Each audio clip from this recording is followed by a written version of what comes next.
Well, ladies and gentlemen, last night I sat there in the comfort of my home, the safety of my home, and could not go to sleep until the wee hours watching Jakari Jackson and Joe Biggs in Ferguson, Missouri, with gunshots going off all around them as criminals.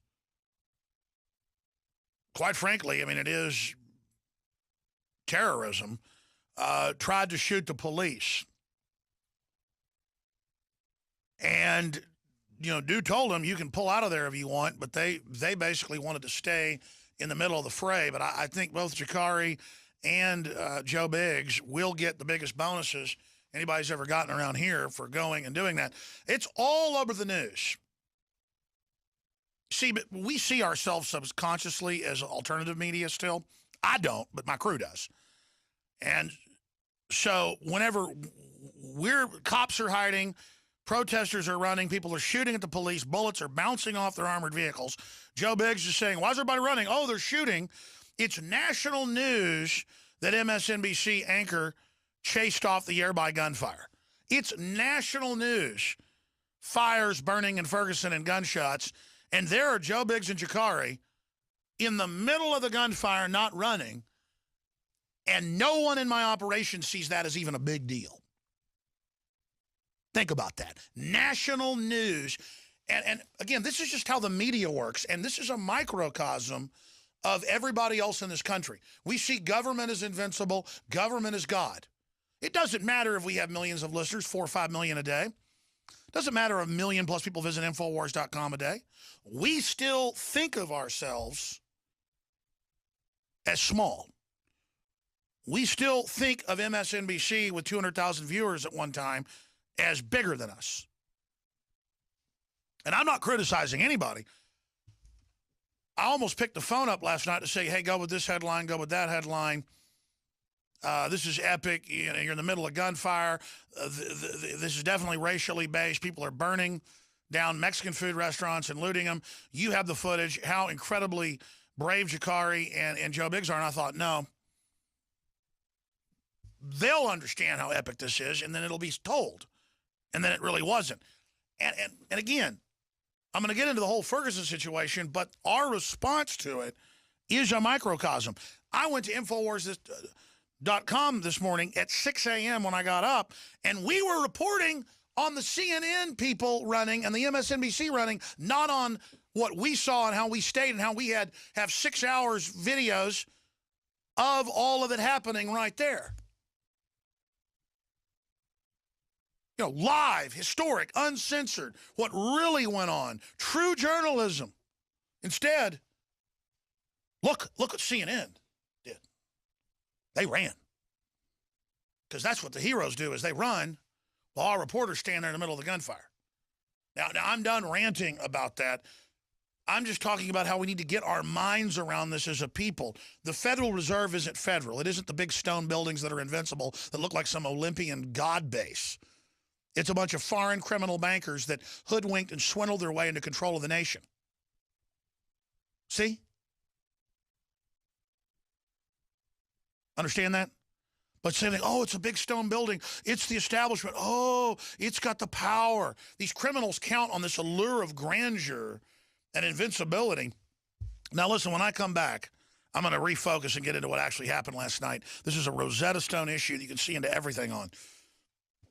Clearly, they announced the verdict at night as a psyop, try to make this as bad as possible. I kept saying that for weeks. If they announced it right after nightfall, because they announced it at 1 in the morning, it would have been, everybody would have gone to bed.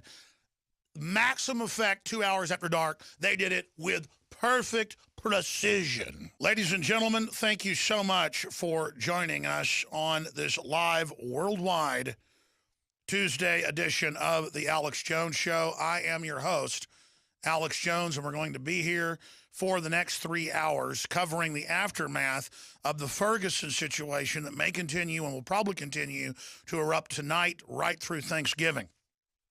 Now, when you've got ISIS, a.k.a. Al-Qaeda, killing around 300,000 people the last 4 years in Syria, and you've got 15 million children starving to death a year, another 20 million adults, You got 14 million people dying of malaria every year. I mean, I get it. There are a lot bigger real issues in the world.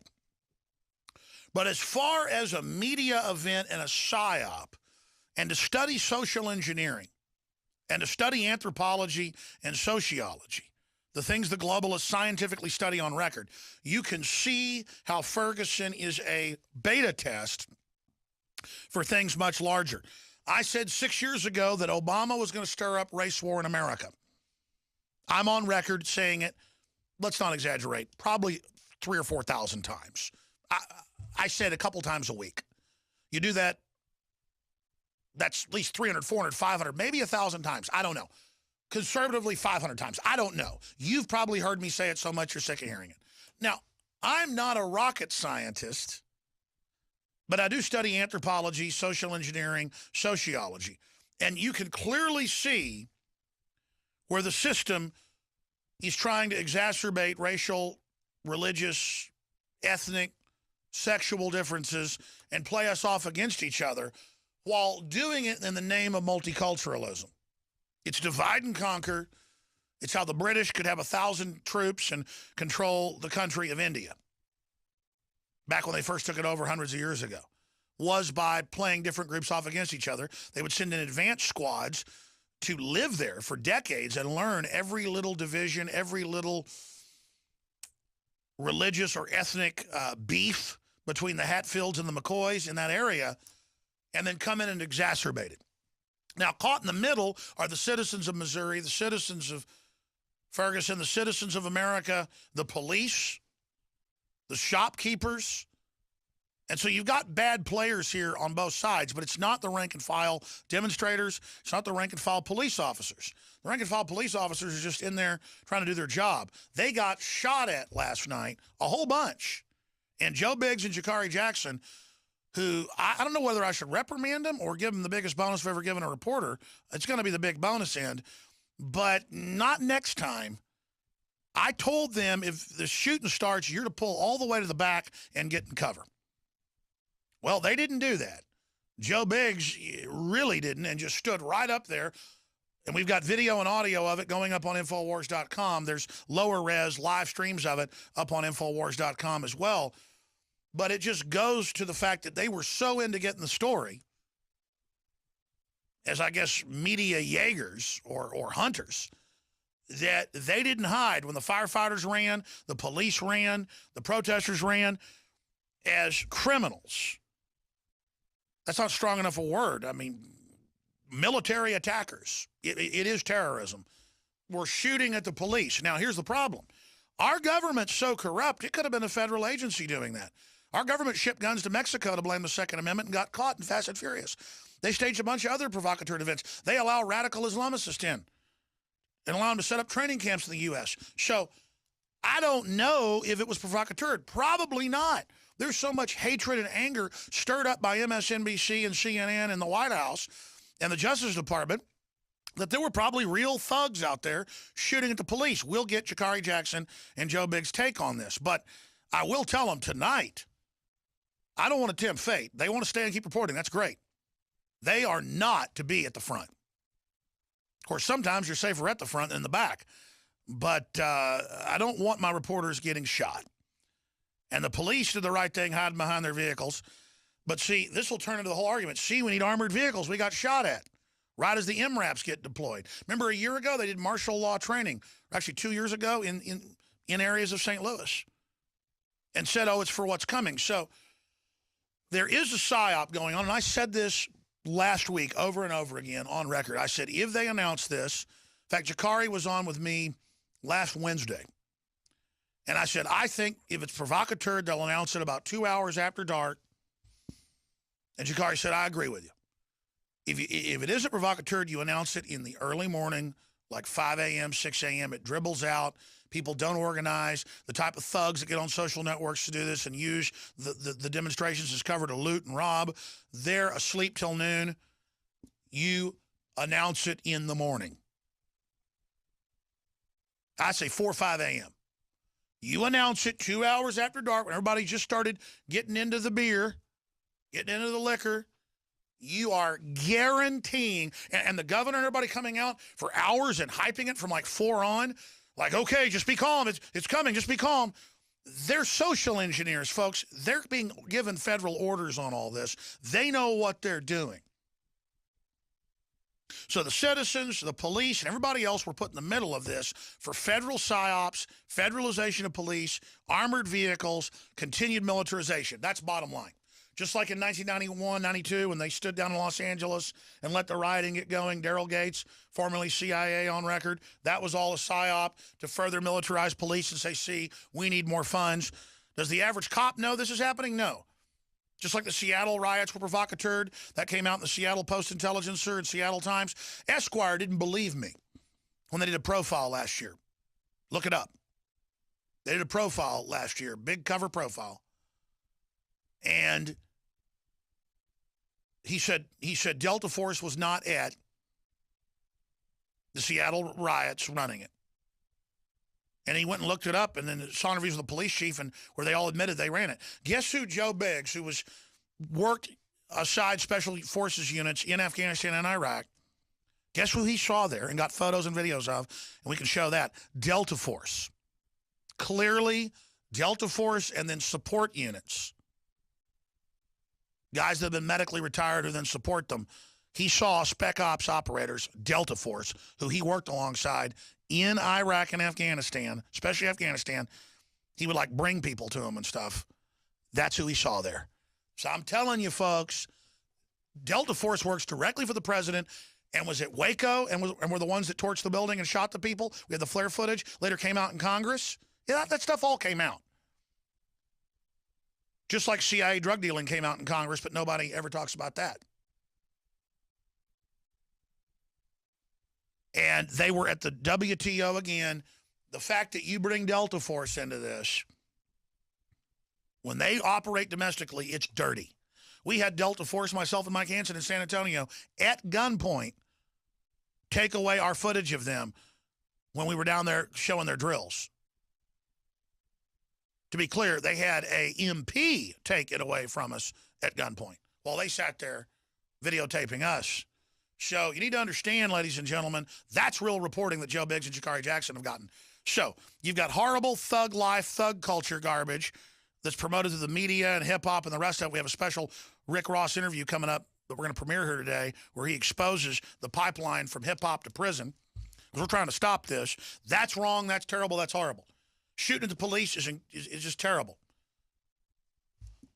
But at the same time, it's terrible they announced it at night, and who can deny that? We're going to skip this network break because the guys have not had any sleep yet. I want to get their report, let them get their stuff filed, and get some rest before tonight. And we'll have live streaming on InfoWars Nightly News tonight, 7 o'clock Central on, with what undoubtedly will be more rioting, and they're worried that it can break out in other areas. Most of Ferguson, most of the businesses were burned down.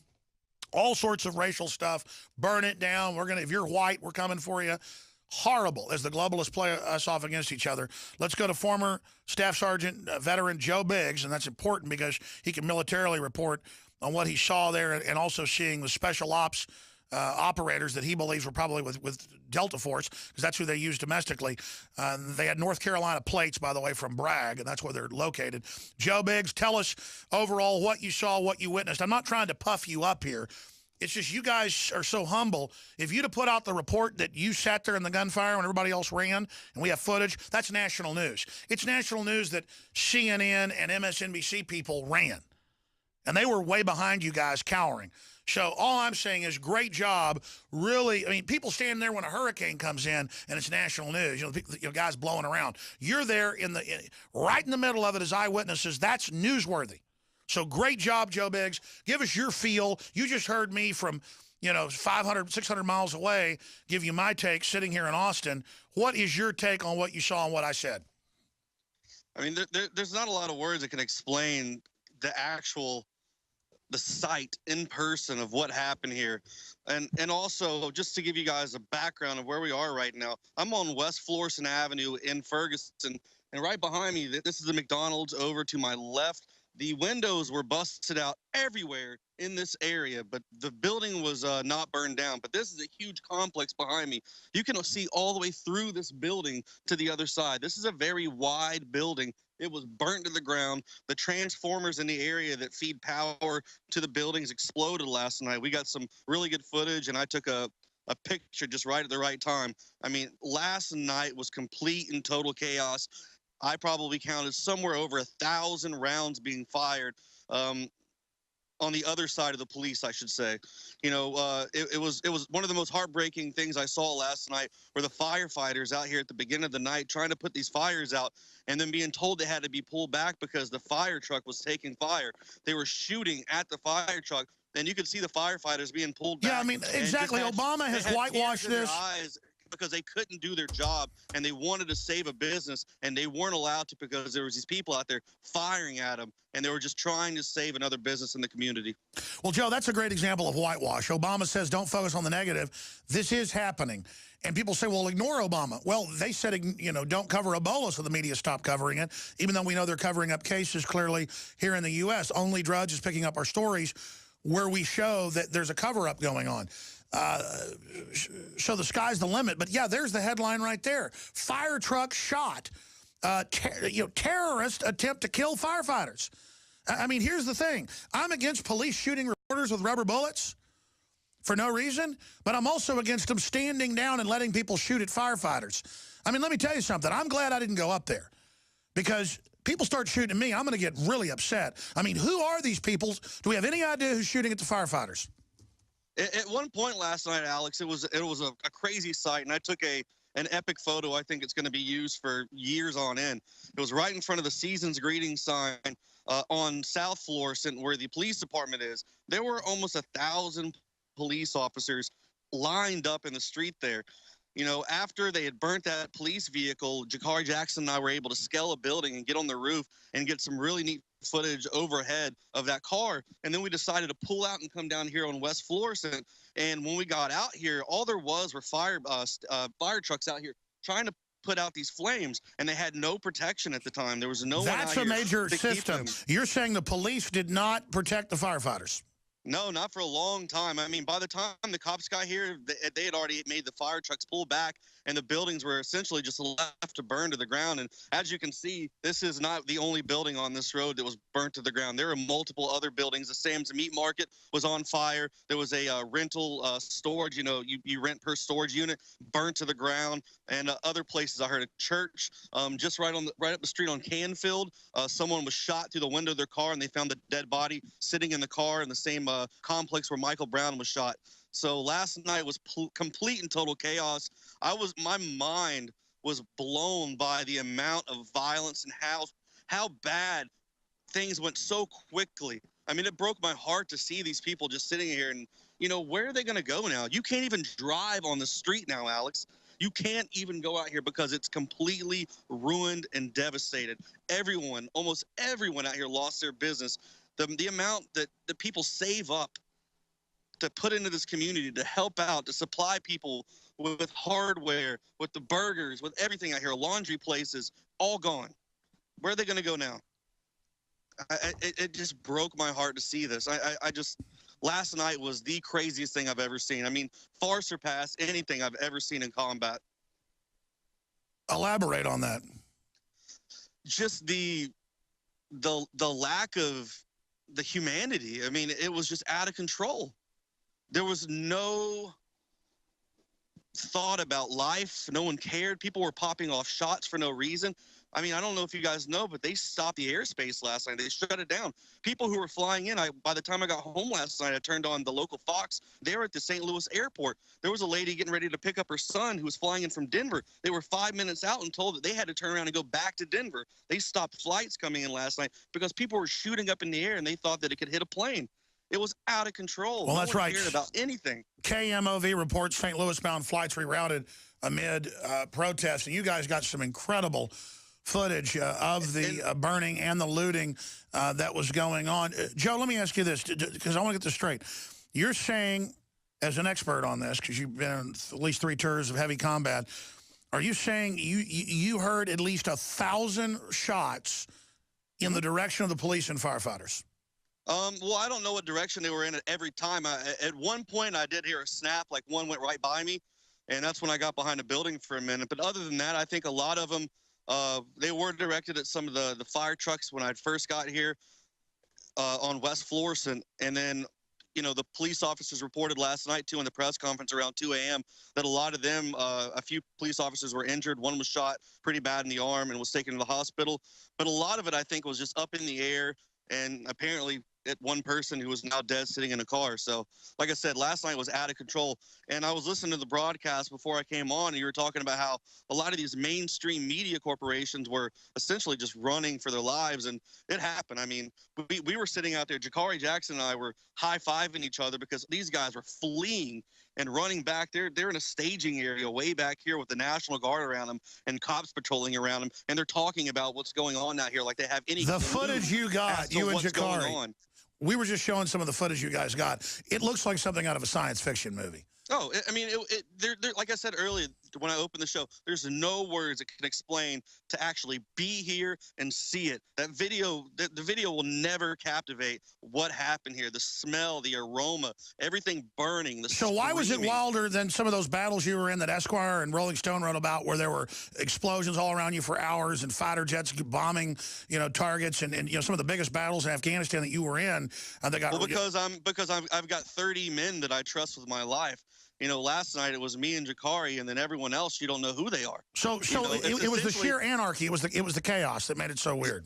Yeah, I mean, it was like me and him against the world almost. I mean, it was two of us, and there were thousands of people out here, and gunfire going off everywhere. I mean, at one point I felt like it was just the craziest thing I'd ever witnessed. It was just mind blowing. I mean, when you guys see the report that's coming up right now, I think it's up now, and they should be getting it. You guys have to play this. I mean, it is amazing footage of what happened. What should the headline be? Exclusive, frontline Ferguson riot footage, or I mean, what headline should we give this video? InfoWars. I'm trying to think of a good way to. You need really good words for this because the footage is just so epic. Epic Ferguson race war footage? Yeah, there you go. Something like that. And again, folks, we just have total transparency. I mean, look at Joe driving while there's burning buildings beside him. This is crazy. I'm going to make the call right now, Joe. I don't want you guys back out there tonight. I don't want to have you guys shot in the head like the person they killed. Alex, you know that it's just going to be hard for me to do something like that. I'm the kind of guy that I don't run from it. I have to run towards it. No, I understand. I know it's exciting, but I don't need to get one of you guys shot, for heaven's sake. Oh, no, we're good. I mean, we work together great out here. I mean, there was no issues last night. We stayed within maybe 2 arms length apart at the most. He was down filming really good stuff, and I was talking to the nightly news crew back at the studio. I mean, we maintained a good distance, and at any time, if things got too out of control, you had bullets flying by your head, man. Yeah. I mean, we got footage of you hiding behind the armored vehicle. I mean, the police are hiding behind the armored vehicle, and then you guys are out there with the bullets flying by. That is just crazy. You use the word, though, that 1,000 shots you would estimate is what you heard. I mean, at one point in a 5-minute span, I counted about 100 in my head. And we were out here for 5 hours, 6 hours. So, do the math. I mean, at one point, I think for about an hour and a half, every few seconds you heard pop, pop, pop, pop, pop, pop, pop, pop, pop. And then one time it was like, pop, pop, pop. It was nonstop. It's bad when the cops are pulling up a blockade of vehicles and then hiding behind it. And then they're not even worried about people walking up behind them at that point. They were just hiding. But I do have to say this. Last night, the police did, from what I saw, a pretty great job. They did not act the way they did back in August. They did not attack journalists. We had one issue with them not letting us come back to our vehicle, but that didn't last long. I told them I would get over here to the vehicle, and I did, because that's what I do. But, you know, other than that, they weren't attacking us. They weren't shooting at us. They weren't harassing us in any way. I had people listening to the police scanners, and they were being told over the police scanners to leave the media alone, to let them have free reign and coverage over whatever they wanted. So the cops didn't bother us at all. So I have to give them props on that. You know, I didn't see any excessive force last night like we saw in August, you know, mainly after listening to the 2 o'clock in the morning press brief by the chief. He said that, you know, we were just going to sit back and treat this like a sporting event or a festival. He said we were just going to sit back and, you know, not use excessive force because, you know, they took so much heat from their actions in August, so that they felt like last night they had to sit back to prove a point that if they're not out there running around and actually being proactive, that the city's going to burn to the ground. But I was about to say, that's the PSYOP. Use excessive force up front. Tonight's going to be 10 times worse, I guarantee it. All right, incredible job. We have the best reporters with the most courage standing there as police fire tear gas and rubber bullets over them at people shooting at them with live ammo from firearms, bouncing off armored vehicles. This is sensationally out of control. Stay with us. We're going to talk to Sha'Carri next.